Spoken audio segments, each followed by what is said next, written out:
Everybody, this is Jeff with Signature Real Estate Group. If you caught my live video last night, you would have seen it was a little bit blotchy because the internet was of course going slow. It was pretty close, 4:30, 5 o'clock, and it gets bogged down.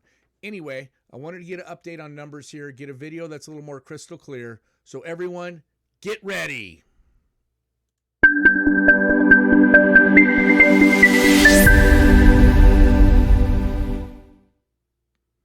Yeah, as you know, I've said it before. I do these videos live, so sometimes things happen. You never know; the internet can mess up. But anyway, let's go over some numbers here. It's mid-October. Let's see what's been going on in the real estate market. It's been a while since I've given some numbers. So with September, this last September, year to year, from last September to this one, we have seen a 3.3% increase in appreciation. So that's pretty much average. I ran a while back a 50-year span of Las Vegas, and Las Vegas was about a 3 to 4 year per year of appreciation on average over the long term. Short term, obviously, we see huge gains and huge swings up and back, but over the average, we're about 3 to 4%. So we're right where we should be right now. Now, the good news is our median price last month hit $310,000. Now, the median prior to the market falling several years ago when we had the big crash was $315. So we're just about there, right where we were back then, at least as a number we are. When you take into account inflation, cost of living, everything else that goes along with that, we're still far from it. So we still haven't quite reached it yet when you take in the overall picture of cost. Now, for September last month, we saw 2,750 homes change hands. So we had 2,750 new buyers that closed escrow. Now this is down from August. In August, it's actually down 13.2% from August. So the closings are down, which is typical. School starting. It's just that time of the year. This is just something we've seen.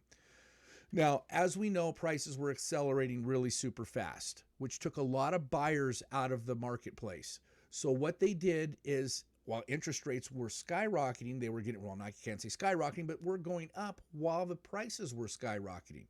Interest rates were hitting about 5, sometimes even a little bit more than 5, depending upon where you were.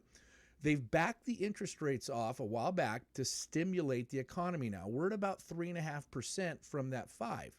So now the affordability for those people, especially on that lower end, to move homes increased when that happened. So that's when we started to see a push again of home prices going up, because it did flatten for quite a while. So, all right, now there's a big number we do need to look at, and I want to point this out, and that's the Consumer Confidence Index. In May, the Consumer Confidence Index was about 13.9%, which is extremely high. That's very high. It's one of the highest it's been in a long time. Now, it's backed off since then, and it's been on a steady decline to about 5.9%. 5.9% is still good. Worldwide, we're well above the rest of the world still. So that's good news. Bad news is we've been dropping. Now, we are coming into wintertime. The homes typically, they slow down a little bit. The home sales do. People are back to work, Christmas time, holidays, so forth. So it's just a normal cycle during this time of year. We'll have to wait and see what happens at the beginning of the year. But here's a big caveat. Next year is an election year. Typically, historically, we see an election year kind of go flat. So we may continue to do what we've been doing now, where we see gradual appreciation gains, which is fine, but it'll pretty much go flat, which is what I've been saying for a while. Market goes flat because of the election coming up. Nobody knows what to do. Big money isn't moving their money around as much anymore. People want to wait to see who the next president's going to be and what's going to happen with Congress and everything else with a changeover with policies. So that's just normal.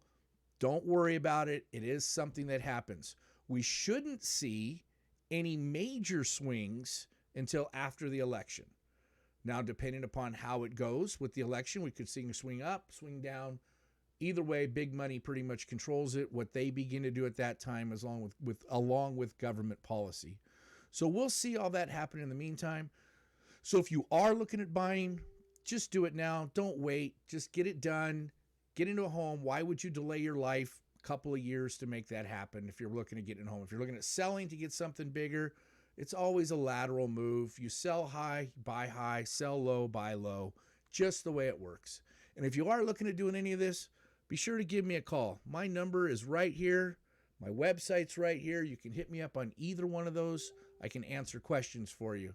And everyone out there, make it a great day.